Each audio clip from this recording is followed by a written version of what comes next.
I got some comic books today. I will show you what I got in just a second. You see, it's been a week since I went to MegaCon. I've kind of been in a funk about it all week. So, okay, it was 11 years since I went in cosplay. And back then, when I went as Tony Stark, I couldn't walk 5 feet without being stopped for someone to take a picture with me. That was pretty exciting. Then 6 months later, when I went as Logan, not only did it kind of like double the amount of attention, but I actually made the cover of the Miami Herald. And here it was 11 years later, I was doing a character that I really wanted to do, but had to wait until somebody made the shirt I needed for it. And nobody knew who I was. Okay, it's fine. I didn't get the attention, whatever. I don't think that's what's really bothering me. I think what's bothering me about it is that I guess I've gotten too old. My interests didn't matter. I mean, the voice actor for that character was there. I've seen people at conventions in the bird mode costume of Ken the Eagle. I've seen online people construct entire Arc 7 robots. I don't know. But you know what? That really wasn't it either. It was that I just spent so much time in line and got to do so very little. And there were so many comic vendors there that it was so overwhelming. I didn't stop and look at any of them. And in fact, I kind of left the convention a few hours early saying, I'm done. Went home with most of my money still in my pocket. And I just have been feeling like, I wish I kind of stopped and looked at some comic books or did a little more. And so I had to go into work today. It's a Saturday. See, that's another thing. For months and months leading up to the convention, I worked every day and every night and every weekend, no days off. And all the training and dieting for the cosplay that I was doing and stuff, that I really kind of worked myself up for this convention. In fact, the nights leading up to it, I had a bunch of nightmares that things were just not going to go right, that were going to fall apart. First half of the day at MegaCon was very stressful. It looked like things weren't going to work out. And I've got my big trip to England coming up with my daughter, and I booked it a month in advance, and they canceled my flight 3 times. Just like when I went to Hong Kong a couple years ago, I booked it 10 months in advance, paid for it, and they canceled it 17 times. And you got to keep calling and getting it all straightened out and revamping all your plans, and it's so many hours. So I spent this week every night after work on the phone, on hold, 3 hours at a time with Expedia, trying to get things straightened out. Finally, I couldn't take it. After 6 hours on hold last night, I just hung up and I rebooked the entire thing, had to call back and just cancel the original trip. I get everything refundable. You got to pay extra for that, so the money will come back to me, but it's going to take several weeks. I'll be on the trip when the money makes its way back into my account. And that's if they don't cancel everything again. So it's just been so stressful. Haven't been having a good week. I had to go into work again today, no days off. After work, there is a comic book store 30 minutes south of my work. And my work is 30 minutes south of my house. So an hour from home. But they're only open a couple hours a week. And they just happen to be open. And I'm like, I'm just going to go in there and look. It's a guy. He's retired and he's selling his old comic collection. So I knew it'd be old back issues and stuff. It'd be the stuff that I wanted to see at the convention. And I got a bunch of comics. And I even got some stuff in my new comic bin at my regular comic store here closer to home. And on my way out of the comic store, I got called back into work again. I went in. Now I'm home and I want to record this and want to take a look at some of these comics. I've already been called back into work. So I'm just going to show you what I got. Then I'm going to shut this phone off and I'm going to come back and I'm going to film a little bit more. We'll take a look at some of this stuff, okay? So here, I got this Golden Age 10-cent comic from American Comics Group. I don't know if I have any comics from them, but this is Adventures into the Unknown, issue 100, the All-Star 100 issue. It is from August of 1958. It just looks cool. It's a dude in a world of robots that are all non-functioning. Okay, it gets better. Check this out. This is a Dell comic from 1967, Frankenstein, but look at him. It's like a superhero Frankenstein guy. This is issue 4, and this is issue 3. I guess I got them out of order here. But look, now it's like Frankenstein versus Frankenstein. I just thought this looked pretty interesting. I got to check out, see what these things are. And in the same vein from Dell Comics, Dracula, again, looking like a superhero. Isn't that weird? Okay, here's a comic I don't think I've ever heard of, but I had to get this. It's Marvel Comics Spoof. This is issue 2. The guy at the store said they only made like 4 issues or something. It's All in the Family versus these, or not versus, but opening the door for like a hippie and a black stereotype character. more? I just got to see what this is. Okay, and here's a very thick comic from Harvey, Jack Q. Frost, or Jack Quick Frost, 1966, Gil Kane. Okay, Sergeant Fury and his Howling Commandos, issue 34, The Origin of the Howlers, fills another hole. I'm trying to get like every issue, and I'm getting pretty close, so he had that one. Okay, now, I used to have the Todd McFarlane Incredible Hulk comics that he, started with at Marvel before he went to Spider-Man, and I don't have them anymore. I think I sold them in the 90s, so I wanted to get them again. So I just went through and I got to really look and see how many issues he did. So I grabbed every one that they had. 339, he didn't do the cover on this one, but he did do the interior. 342, he did the cover on that one. 343, this is so iconic, I may have actually repurchased it. When I go to put it away, I'll see if I already have one of these. I don't know how many more he did after that, but I remember some of these other covers. Either I had them or they really stood out as looking cool or something, so I wanted to get them to add them to my collection. This is 351. These are not Todd McFarlane. 353 and 354. Then I thought, you know what? Why don't I see if I can beat my oldest issue of the Incredible Hulk? Yes, he had the first 6 issues. I'll never be able to afford any of those. Then he was in, what was it, Tales of Suspense? I think, most of those. And then he got his own series back. Started with issue 101. My oldest was 109. I got 107. And look, he's against the Mandarin. I like the Mandarin. Then I thought, well, okay, I shouldn't just leave it there. Can I actually get something I've been after all last year? Can I get the yellow suited Daredevil? And I did. My gosh, I got issue 5 of Daredevil. He's in his original costume. This may be the last appearance of this original costume. I gotta look it up, but, well, there we go. That's kind of what I've really been after forever and ever. I got it now. And then I made a recent video where I have every appearance of the Tarantula, who will be in the new Spider-Man movie, from his first appearance all the way until his death, except 2 issues. I got one today. This may be the most expensive, is it? It is issue 135. Reason why it's so expensive is because it's the second appearance of the Punisher. So now I've got it. The only issue I need now is 149. Actually, that might be cheaper than this one because I think this one was reprinted in Marvel Tales issue 112, and I had that as a substitute that I may just have to get instead because I didn't think I'd ever be able to get this. But I got this now, so it should be pretty easy to just get issue 149, then I'm done. Well, along with the Amazing Spider-Man kick, I got issue 193 because he's battling the Fly here. The Fly is that like Joe Simon character, Joe Simon Jack Kirby character that they worked on prior to the Marvel Spider-Man, and it was somehow included in like the original concept of Spider-Man, and it was kind of rejected, but the powers are the same, and I wanted to get it because what's he doing over here in Marvel? Did they acquire the character? Because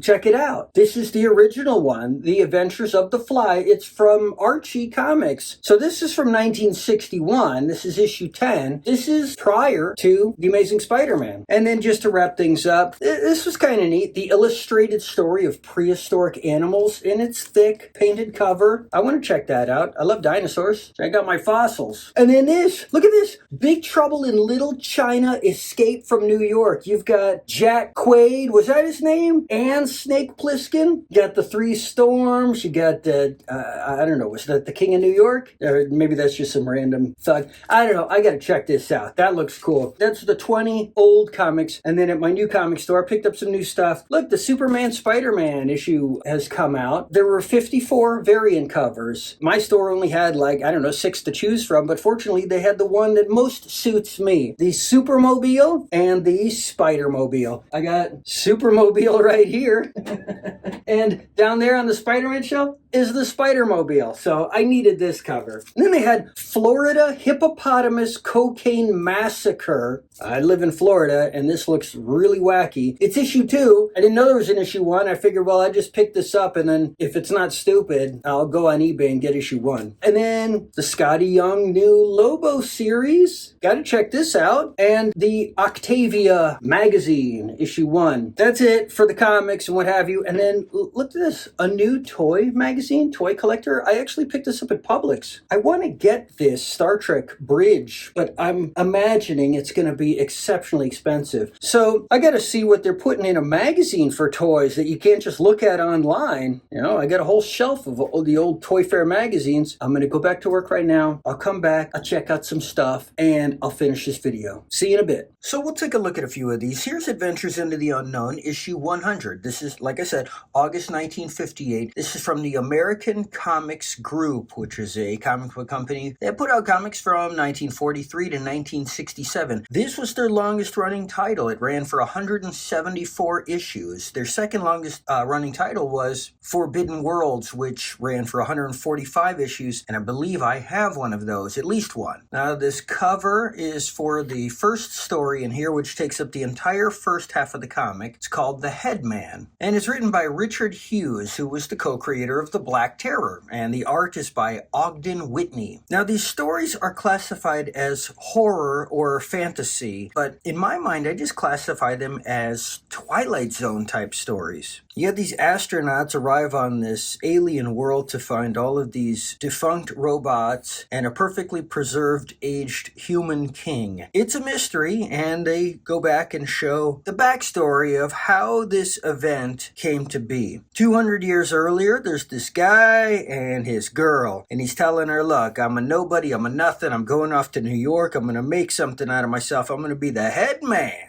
And you gotta wait for me. And she does. He goes off and he actually takes over a criminal organization, comes back with his flashy car and his suits, and he says, I'm not coming back to get you yet, baby, because I gotta keep rising higher and higher. That, of course, just gets him thrown into prison for 20 years. And he's like, you gotta wait for me, baby. Well, she does for a while, but eventually she meets a nice guy, gets married, has a kid. He escapes from prison once he hears this, and he goes to confront her. But the sight of the kid makes him think, that could have been our kid, and it softens his heart. Right then, the sirens come from outside, and he runs off to escape, climbs up here, and finds out, oh my God, I've climbed into a rocket, and the rocket is like full of oxygen and food and water, takes him across the galaxy. It's another prison sentence. Just years go by of him trapped in this ship. Eventually, he gets picked up by this other alien craft and a giant magnet and taken to this planet of robots. Well, they've captured him because they want to take over the Earth. So he says, great, because I'm going to take my revenge on them. I'm going to help you out, no problem. But as they're headed there, he's reminded of the young girl, and he changes his mind. Wait, I can't go through with this. And he attacks the robots, destroys them all. They make it to another alien world where he is the king of all the dead robots, but at least they won't make it to Earth and destroy the life of the little girl and every other inhabitant on the planet. The end. Okay, now we get to the next story. This was a preliminary hearing. This this woman sees her uncle and her brother arguing. Then her uncle is immediately killed. Her brother goes on trial for it. She has a dream where her uncle comes to her in her sleep and says, no, your brother didn't kill me. I got hit by a car. So she goes in and tells the attorney that, and he said, yeah, okay, we'll go with that. And then he finds this evidence that it actually wasn't a dream. It was a visit from the spirit world. I don't know. Like I said, Twilight Zone-esque. Then we get to the Phantom Submarine, which no one knows who the writer is, but the artist is Paul Reinman because he signed his name right there, which is helpful. Paul Reinman was one of Jack Kirby's inkers. He would go on to ink Jack Kirby's penciled pages for the Hulk issue 1 and X-Men issue 1. I don't really know what happened in that very short story because when I read it, I was daydreaming and it didn't grab my attention enough to go back and reread it again. So, sorry. And we finish out with Nothing Ever Happens with art by John Forte and another unknown writer, but thank you for the signature. We know who drew this. Now, this is kind of a funny little story about a guy who thinks nothing happens to him and something extraordinary does happen to him. He just doesn't know it. Wah, wah. The interesting thing I found out about this is artist John Forte died at only the age of 47 from cancer. from cancer. That's 5 years younger than me. Was he a smoker? Gosh, I hope so. Hope it wasn't just some kind of weird thing that I'm gonna get too. Anyways, next comic. Okay, so we've got this weird superhero Frankenstein from Dell Comics. Dell put out 3 superhero titles based on the Universal monsters: Frankenstein, Dracula, and the Werewolf. They each lasted only 3 issues. Frankenstein ran from September of 1966 to March of 1967. It was issues 2, 3, and 4. This is issue 3. This is issue 4. I just need the first one, which is issue 2. Now, yes, there was an issue 1. It came out 2 years earlier in 1964. It adapted the 1931 film. It doesn't go with these other than the numbering. I read this one, pretty funny, and this one looks even more interesting, so I'm looking forward to reading it, but I'm going to hold off because I'm going to get all the rest of the issues that I don't have, and then I'll make a video about that. But it's pretty cool that they've got Frankenstein here as a monster with a secret identity and superpowers and stuff, and I have one of those issues of Dracula as well, which I haven't read yet. This also ran from issues 2 through 4, with issue 1 adapting the 1931 film, only that issue 1 came out even earlier in 1962,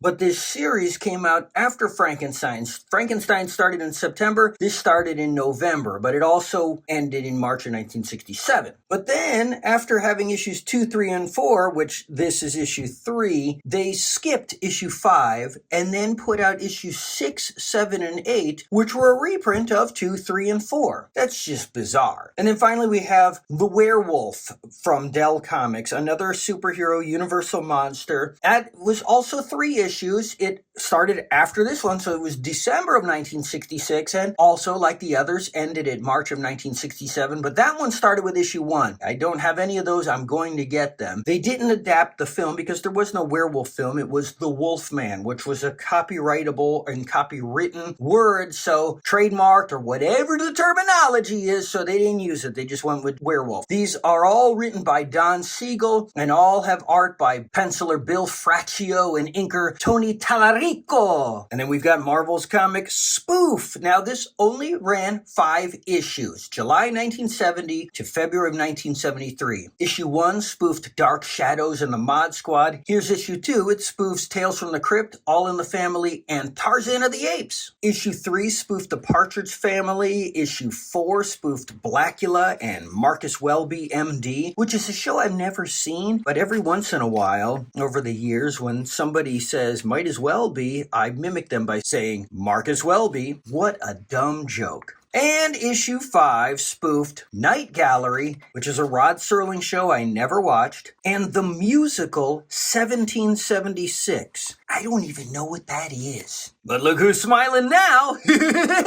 And we'll finish this video with Unearthly Spectaculars, starring Jack Quick Frost, the coolest hero in comics. And it's pretty thick. Look, you can even read info on the binding. It's like an annual or something, but it's not. It's a giant size. Now, Unearthly Spectacular was a 3-issue series from Harvey Comics. Issue 1 from 1965 was just an anthology of stories, and then issue 2 from 1966, which we have right here, is the first appearance and origin of Jack Frost, and issue 3 from 1967 is his second and final appearance. So I'm going to try and get those other 2 issues, but you know what? 1965, 1966, 1967, it is an annual! Well, you know, at Marvel, sometimes they'd call their annuals giant size. Maybe that's where this comes from. I haven't even flipped this open yet, but let's take a look inside real quick. I have a feeling I'm gonna like this. It looks weird and zany and drawn well and all that cool stuff. So maybe when I get all of the missing issues from these different series that I've shown you, which won't take long at all, because there's only a few of them, I'll make some videos all about these. But until then, oh cool! I'll see you next time.